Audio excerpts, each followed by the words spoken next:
The Paydirt podcast. With Scott Lasher.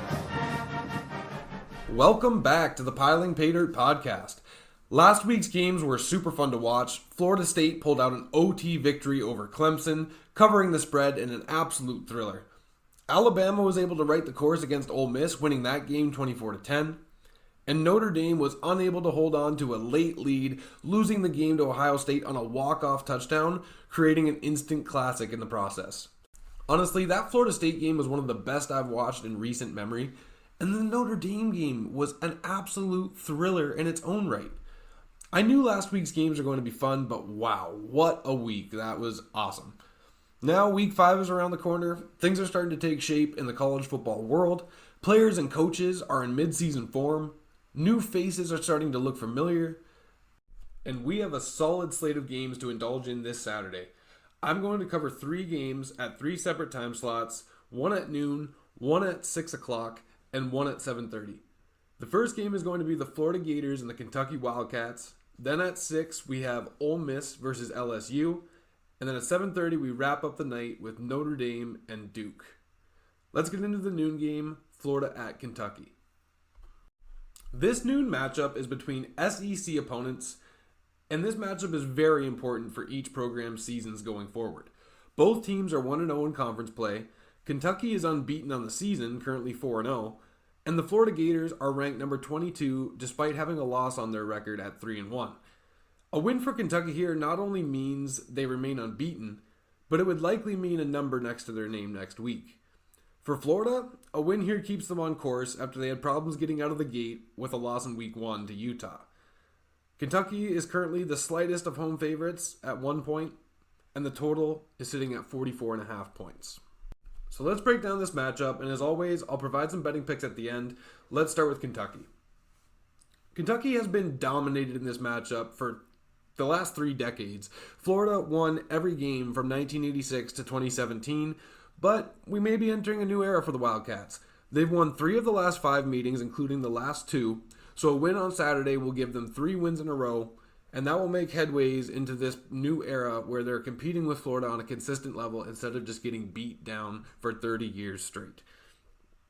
Kentucky comes into this matchup with high hopes, though. They're 4-0 on the season. Their 4 wins have come against Ball State, Eastern Michigan, Akron, and Vanderbilt. They've won all 4 of those games by at least 10 points, and they're currently scoring an average of 38 points a game to only 15 allowed. Their first 4 opponents aren't exactly the best in college football, but they did exactly what you should do against opponents like that: win in convincing fashion. This is their first real test against a Florida team that has had to open the year against a very strong Utah team, and they're a week removed from the upset win against Tennessee.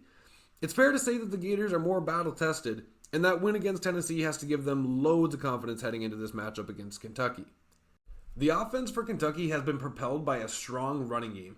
They are currently running for an average of 5.5 yards a carry as a team, and the run game is led by senior running back Ray Davis. He's averaging 6.3 yards a carry with 314 yards and 5 touchdowns. This Gator defense is elite against the pass. They rank number 1 in the SEC, but they are 20th in the FBS in rush defense, allowing 94 yards a game on the ground. It's not like this tells a story of a bad defense. They're actually 5th nationally in total production. But Kentucky will need to keep pounding the rock this week successfully to win against Florida. Talking about the pass game, the Wildcats have plenty of targets. A lot of people touch the ball. Tavion Robinson leads the team in catches, yards, and touchdowns with 16 receptions for 283 and 3 touchdowns. Berrien Brown has 15 catches for 214 and a touchdown. And Dane Key has 13 catches for 196 yards and 2 touchdowns. Running back Ray Davis has caught the ball in the backfield as well. He has 10 catches for 137 yards and 2 touchdowns to add on to his impressive rushing stats. Tight end Jordan Dingle has been efficient, amassing 105 yards on only 5 catches. Now let's talk about the quarterback, Devin Leary. He has completed 73 of 124 pass attempts. That's just under 59% completion for 1,060 yards, 9 touchdowns, to 5 interceptions. He has thrown a pick in each of the 4 games so far, and he threw 2 last week against Vandy. 5 picks in 4 games is tough, especially when it comes against the talent Kentucky has played so far. So it goes without saying, the interceptions are a glaring concern, especially heading into a game against one of the best secondaries in college football. I mean, really one of the best defenses overall in college football. So Leary will have to protect the ball this week and play a lot smarter if Kentucky wants to win. On the other side of the ball, though, the defense has looked solid, especially against the run. They have also been able to generate turnovers, which is in part why Leary's interceptions have yet to be catastrophic. The defense has allowed an average of 314 yards per game. That's 215 through the air and only 77 on the ground. This unit also has 3 forced fumbles and 4 picks. Defensive back Maxwell Hairston has accounted for 1 forced fumble and 3 of those interceptions. He also took 2 of those picks to the house for pick sixes. The defense has also been solid at generating pressure. Linebacker Trevin Wallace has got to the quarterback 4 times so far, and you'll hope to hit the Gator quarterback Graham Mertz early and often in this matchup. This Kentucky team is solid. The defense is stout, the running game is physical and effective, and they have been able to move the ball through the air. They just cannot afford to throw picks in this game. The Gators are too good to beat while making mistakes. Let's get into talking about the Gators now. Quarterback Graham Mertz might be the real deal. I'm not going to lie, I doubted him, but he is currently completing 77% of his passes for 951 yards, and he has 4 touchdowns to 1 interception. He's also backed by a very strong running game that no doubt makes his life easier. This offense has looked great the last 4 weeks. Trevor Etienne and Montrell Johnson are the two-headed monster out of the backfield for Florida. Etienne has produced 329 yards and 2 touchdowns on 49 carries, while Johnson has ran the ball 46 times for 211 yards and 3 touchdowns. Each back will also catch passes. Etienne has 7 catches for 46 yards, and Johnson has 6 for 58 and a touchdown. If it's not one of those guys out of the backfield, look out for Ricky Pearsall. On the outside at receiver, he has been Mertz's favorite target with 26 catches for 362 yards and a touchdown. That's an average of almost 14 yards a catch for Pearsall, and there's a few guys behind him as well. Wide receivers Eugene Wilson and Caleb Douglas, as well as tight end Jonathan Odom, round out the rest of the targets for Mertz. They have combined for 30 catches for 275 yards and a touchdown. This offense has looked like a well-oiled machine since the loss to Utah in Week 1, and the defense has looked good the whole time. No one has looked good against this defense, including Tennessee. Even in the loss to Utah, they held the Utes to 3.5 yards a carry, and the Utes are a running team that is currently averaging 165 yards a game on the ground. The talent on defense for the Gators is abundant. Big names on that side of the ball include linebackers Scooby Williams and Shamar James. The pair have combined for 46 total tackles, and safety Jordan Castell has recorded 24 total tackles himself. This team could get to the quarterback more. They haven't been bad at it, but the defense is so good everywhere else that may be the next step toward making this team a true title contender. Another area the defense could improve on is generating turnovers. They have only 1 interception and 1 forced fumble on the season. But they have a golden opportunity to add to that this week, going up against a quarterback who has thrown 5 picks in 4 games so far. This will be the second time on the road for the Gators. They dropped their only away game this season against Utah in Week 1, and there is no doubt that the Gators have a home crowd that truly does affect opposing teams. We saw that when Tennessee traveled to the Swamp 2 weeks ago. They'll have to beat Kentucky this week without their home crowd behind them, and the Wildcats faithful will be in full force in support of their guys. This game is deeper than the stats. This rivalry has been dominated by Florida since 1986. The Gators did not lose a single game in this matchup from 1986 to 2017, but the tides may be turning. The Gators lost 3 of the last 5 in this matchup, including the last 2, so Kentucky can make it 3 in a row and change the way this game is perceived by the public. This is going to be a great game. Kentucky will have to play their best football to remain unbeaten, but a win here would be massive for the program. For Florida, if they can keep it rolling as they have for the last 4 weeks and come out with a victory, they will move to 4-1 on the season, remain in the top 25, and stay unbeaten in conference play. That will keep the larger goals for this season alive, like competing for an SEC title or for the college football playoffs. This is a game that's important for both programs. It's going to be a hell of a matchup. Let's get into my betting picks. On DraftKings, Graham Mertz over 1.5 touchdown passes is currently at plus 160. Mertz has only thrown 1 touchdown pass in each of his first 4 games this season, but the value on him to throw 2 this week is just far too high to pass up, so I have Mertz to throw 2 touchdown passes. I also have Ricky Pearsall over his receiving yards. It's currently at 65.5. I'd play that to 70. I also like Pearsall to score a touchdown. The Gators love to get this guy the ball, and he rewards them with effective yardage. With that being said, though, he's only found the end zone once this season, but I expect touchdown number 2 to come this Saturday. Finally, I'm taking the Florida Gators to win outright. I don't see the value in taking plus 1. Just take the Gator money line. I think the Florida defense will be too much for Kentucky, and I think out of the gates, this level of competition will be a shock for the Wildcats. They may start to figure it out after half, but it won't be enough. This is a Gator win. Book it. All right, that's it for Florida and Kentucky. Next, we have Ole Miss and LSU at 6 o'clock. And now, The LSU Tigers take on Ole Miss. All right, for this next matchup, we have Ole Miss and LSU at 6 o'clock.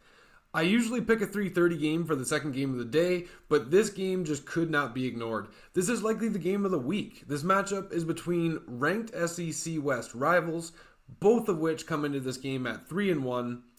LSU is favored by 2.5 points, and the total is sitting at 67.5. LSU is leading in the SEC West currently. They are 2-0 in conference play with wins against Mississippi State and Arkansas. Ole Miss dropped their only conference game last week to Alabama. And they cannot lose their second in a row if they want to compete for an SEC title at the end of the year. The losses for these teams could not have come against tougher opponents, though. LSU lost to the undefeated Florida State in Week 1, and Ole Miss lost once again to Alabama. This is a great head-to-head matchup. Let's get into it, starting with LSU. This is my 3rd time covering LSU so far this year, and I can say confidently they are one of the best teams in college football. They are led by Heisman candidate Jaden Daniels. He is the Tiger signal caller, and he is the lifeblood of this offense. He is a guy you can count on to get the job done when the going gets tough. He can hurt defenses with his arm and his legs. He is currently completing 72% of his passes on 124 attempts with 1,296 yards, 12 touchdowns to 2 interceptions, and he has ran the ball 45 times for 193 yards and 2 touchdowns. The guy is electric. Daniels doesn't do it on his own, though. He has 2 of the best receivers in college football in Malik Nabers and Brian Thomas. They have been a defensive nightmare this season. Nabers has caught 32 passes for 523 yards and 5 touchdowns, while Thomas has 25 catches, 413 yards, and 5 touchdowns of his own. The running game is led by running back Logan Diggs. He has ran for 253 yards and a touchdown on 38 attempts so far this year. You'll also see Josh Williams, Caleb Jackson, and Noah Kane carry the rock for the Tigers. This offense has put up a whopping 542 yards a game this year, and that comes with 42 points a game. 338 yards are coming through the air, and 191 are coming on the ground. This is a product of a balanced attack backed by a defense who can get the job done. The defense hasn't exactly posted stats that would put them among the best in the nation, but the big-name players on that side of the ball are abundant. I mean, there's almost too many names to go through on this defense, but guys like Major Burns, Greg Penn, Zy Alexander, Andre Sam, Harold Perkins are among talents that could play on Sundays. The Tigers are 63rd in total defense nationally, 50th against the run, and 82nd against the pass. I will say, giving up 31 points to Arkansas last week is a bit of a concern, but the Razorbacks are a solid football team, and they're capable of putting up points.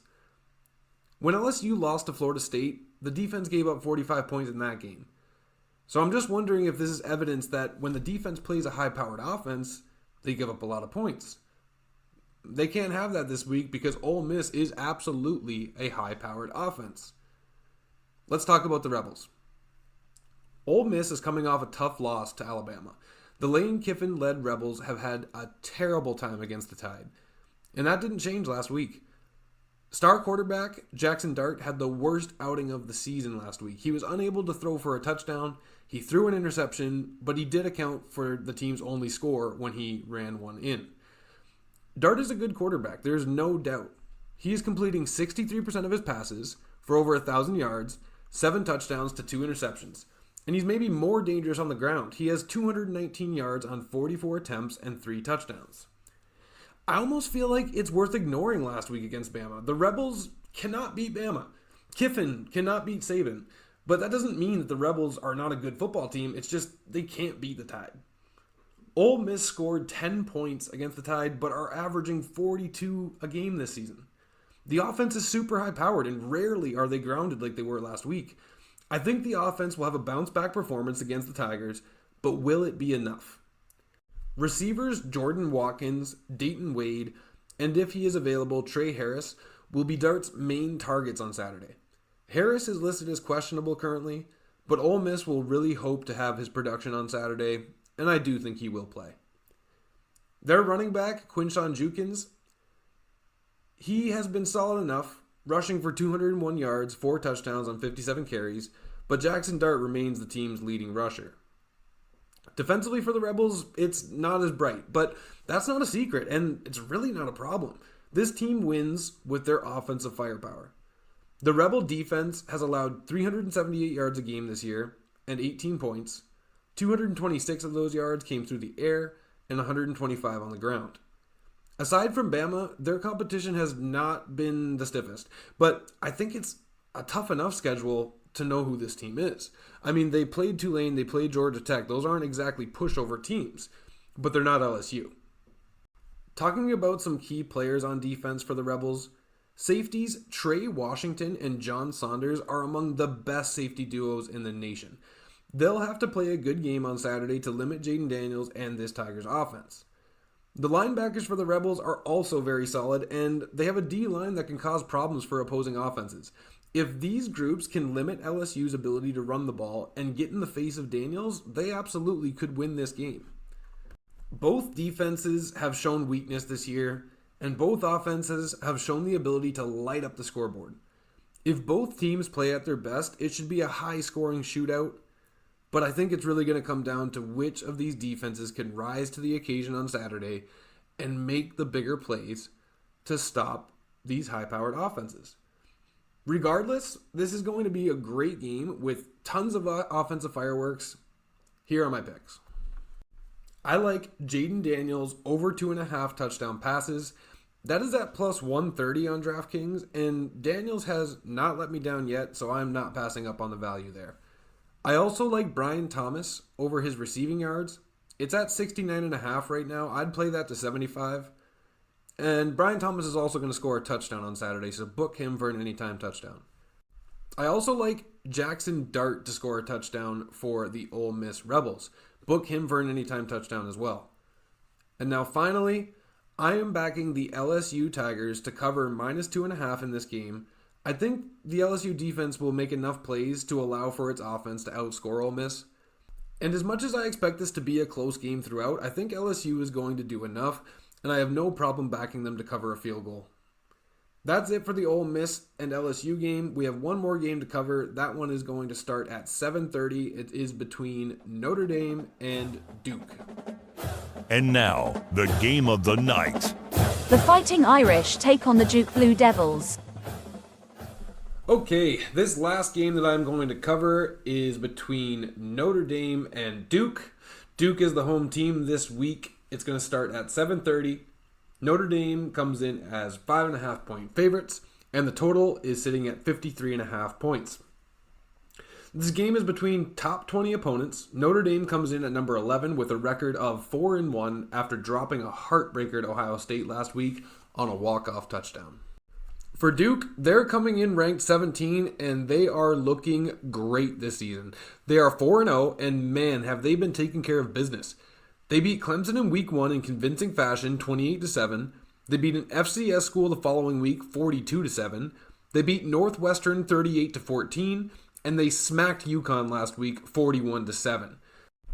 Duke's first 4 games haven't been against the toughest of opponents, but Clemson is among the best teams in college football despite having 2 losses.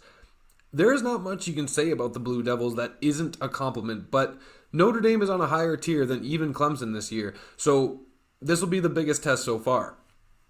Notre Dame was that close to staying undefeated.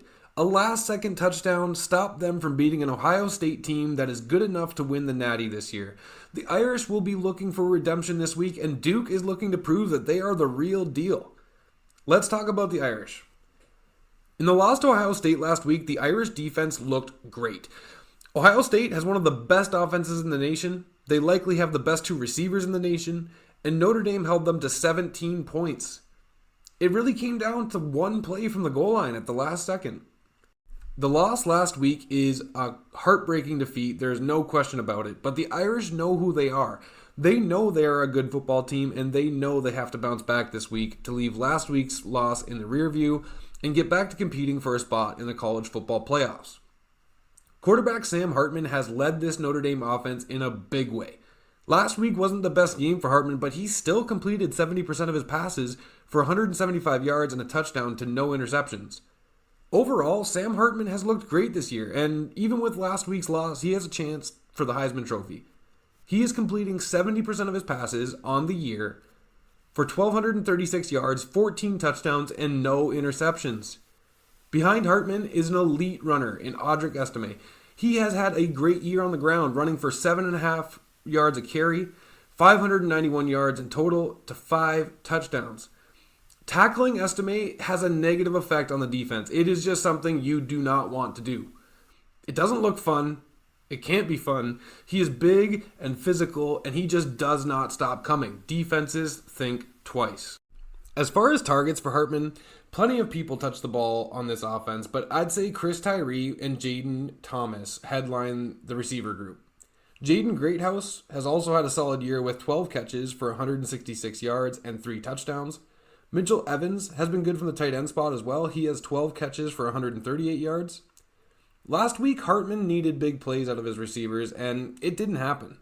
They'll have to rise to the occasion this week because the Blue Devil defense is no joke. The Irish offense has put up 485 points a game and 39 points, and the attack has been balanced with 278 yards through the air and 198 on the ground. Defensively for the Irish, this unit has looked great, even in the loss last week. On the season, this unit has allowed 273 yards a game and just under 13 points per game. Of those yards, 149 came through the air and 111 came on the ground. This defense has something few teams in college football have, and that is 2 corners who are NFL ready.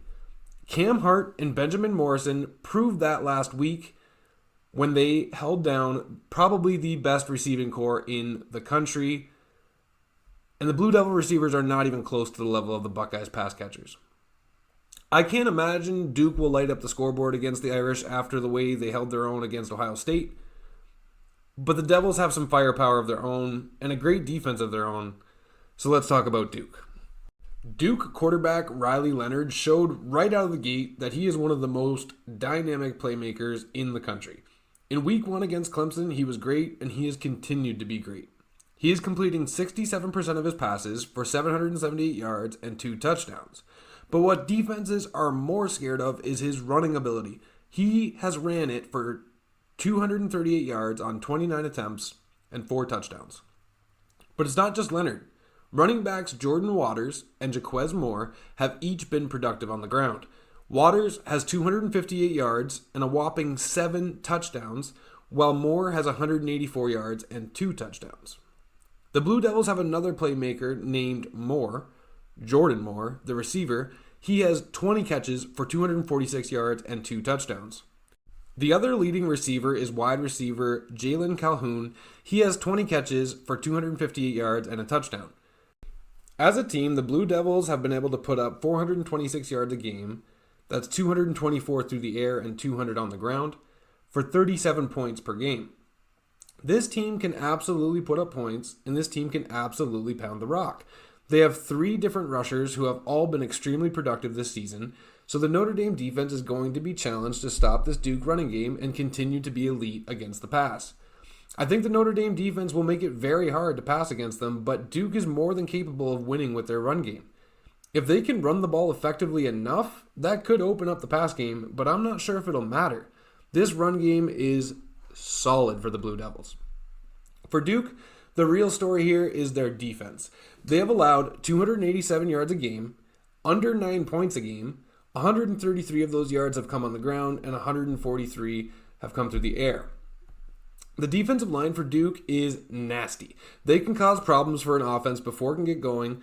And with that being said, the Irish O-line has looked shaky at times this year.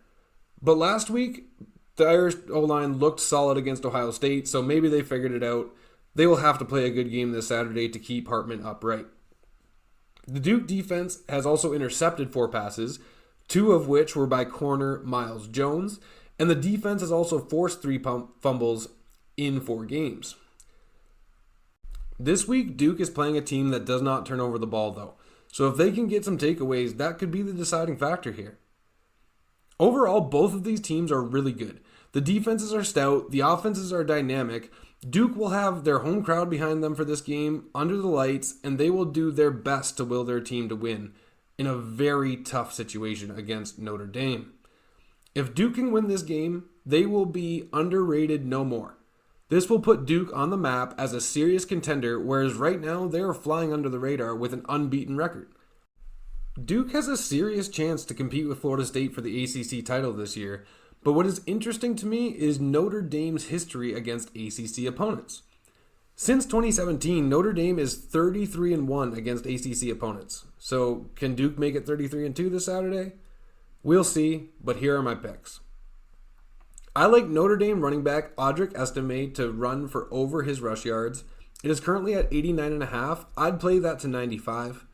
The Duke defense is really good, but they haven't played a running back like Estime. And when they did play a star running back in Clemson's Will Shipley, he ran for over 100 yards. The next 2 picks are longer shots than I usually take. Each of these TD scorers will pay more than double your stake. Take wide receiver Chris Tyree to score a touchdown. And take Notre Dame running back Gibrian Payne to score a touchdown as well. Tyree has been quieter than expected this year, but his big playability has been evident. After a down game last week, and odds like that, I can't pass it up. Take him for an anytime touchdown all day long.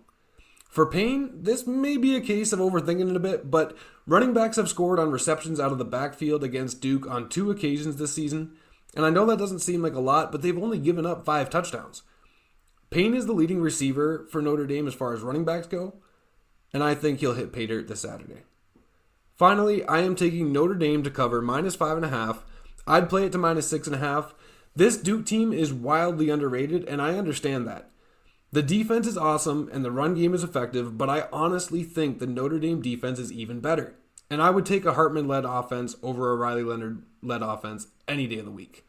All right, that's it for this episode of the Piling Paydirt podcast. You can find next week's episode at Piling Paydirt Podcast on YouTube, Spotify, Apple Podcasts, or wherever else you get your podcasts.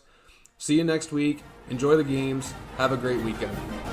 The Piling Paydirt podcast will be back next week for week 6.